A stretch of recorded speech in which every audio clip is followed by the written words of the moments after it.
national team. Seems to be exciting times. Cecilia, was it last week they signed a sponsorship, Deal. a kid sponsorship deal. I've seen the jerseys, they look amazing.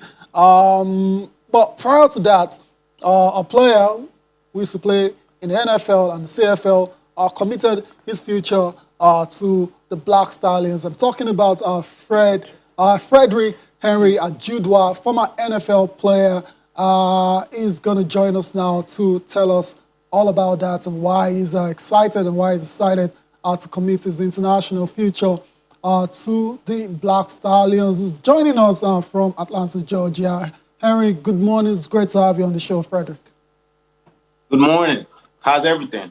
Yeah, thank you, first of all, for waking up. I know the time difference is quite massive over there, so thank you for waking up to talk to us on Sport this morning. Let's go straight into it. I saw the news a few weeks ago, released by the NRF, that you've decided to commit your future to play for the Black Stallions. So I'm going to ask you, as a former NFL player, obviously it's a long shot from having a national American football team. So did you purposely cross over to play rugby so you could get the opportunity to play for the country? Definitely I did, because it's always been my dream to play, to represent my country. Right. And I wanted to do playing soccer, but I couldn't because I moved at a young age. So now I have the chance to represent my country with another sport. So I decided to switch over because it wasn't really a hard switch. It was just something that was attainable. Okay, interesting. You said it's not a hard switch. Rugby and American football, they look quite similar, but then there are differences as well. So how's the crossing over process been for you? The process has been pretty intense. When I mean intense is with football, we didn't do a lot of running.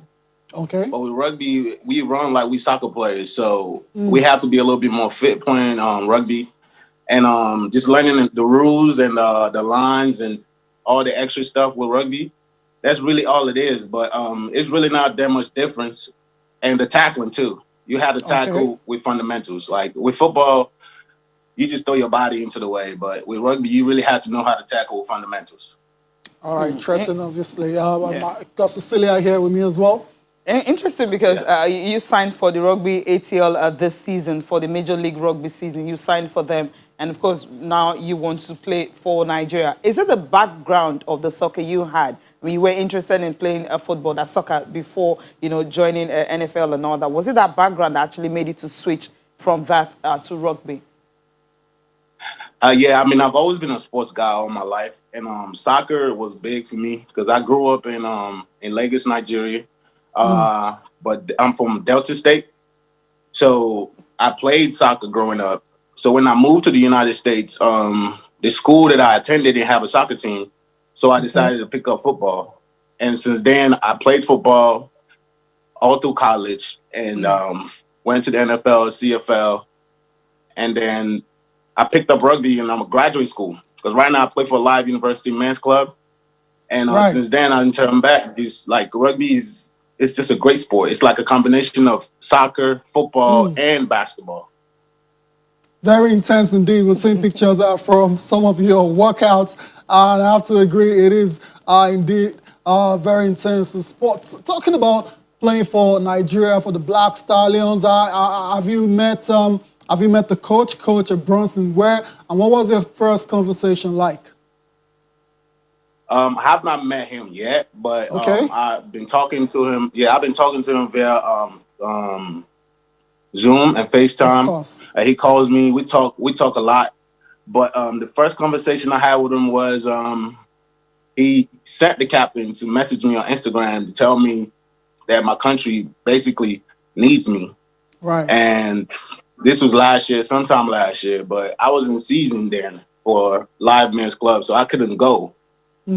So after everything was all said and done, we finalized everything earlier this year, and I think that was the best decision I made. He's a great man. He's a great coach. Like, we really planning some big things for the Nigerian Rugby Federation. We're trying to take things to the next level. He's bringing plays from everywhere, from the U.S., from the U.K. I'm really excited for what's coming for the Nigerian Rugby Federation. Interesting. You just mentioned that you guys are planning to do something really big for the national team. Can you tell us some of those things you're referring to? So right now we're gonna be hosting the African Cup next year, and that's gonna be in Lagos. And the jerseys, we trying to make that like so big where that's gonna be a point of revenue for our team. So we need sponsors. That's another thing. We need big sponsors for the jerseys. Even if we have signed the contract, we still need sponsors to be able to, have the jerseys distributed all over the world. That's one. And then two, we are bringing in right now. I'm not only the player that they've signed from the U.S. It's about like 4 or 5 of us. Wow. And about like 5 players from the UK too, some from Germany. So it's like everywhere.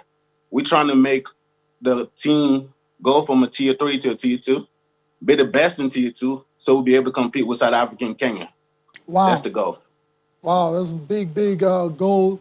Goals indeed. Of course, they're achievable with the likes of you in the side and the other players from the diaspora.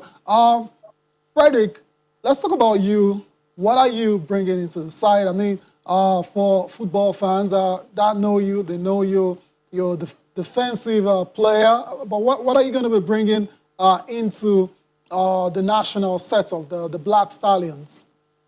Your skill set. I'm gonna bring in intensity, leadership, experience, because even if I've not been playing rugby for so long, I still have experience when it comes to being a professional.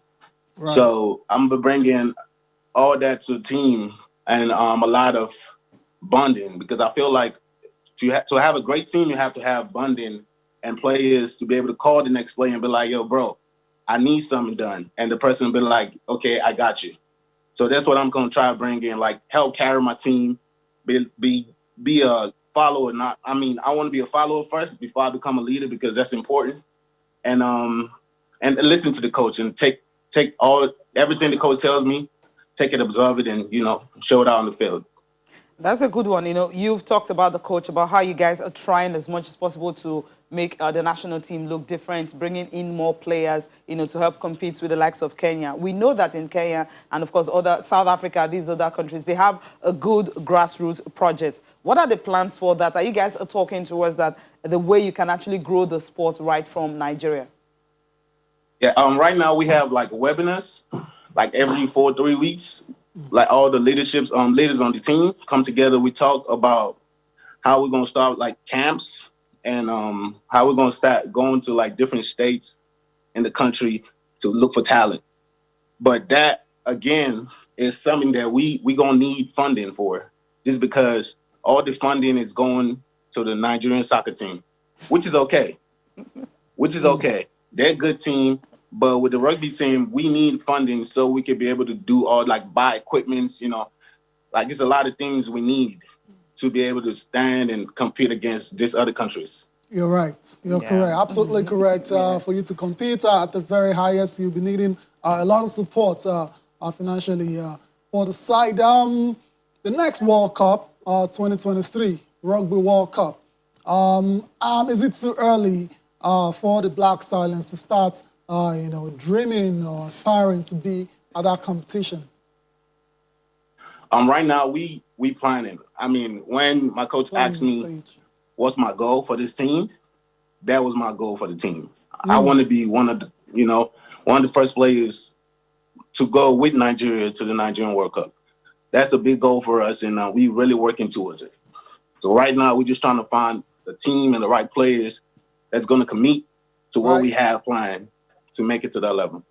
Wow, that's a good one and a good way to leave it. But before we just finally end that, for young players, players that want to crossover athletes that want to leave maybe NFL, rugby, and play other sports, what are the things they really need to watch out for to be able to achieve that? I would say resilience. I would say focus. I would say determination. Just because if you're not determined, you're not going to be able to accomplish anything. You're not going to be able to do anything. You got to be determined, get your eye on the prize and know what you want and go for it. That's all I'll say. Because with me, after I was done with football, because I played in the NFL, played for Jacksonville, played for Montreal Alouettes for 2 years in Canada.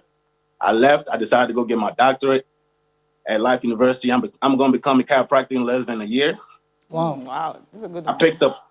picked up rugby, and I was so happy I did that because ever since I picked up rugby last year, I feel like that's where I was supposed to be.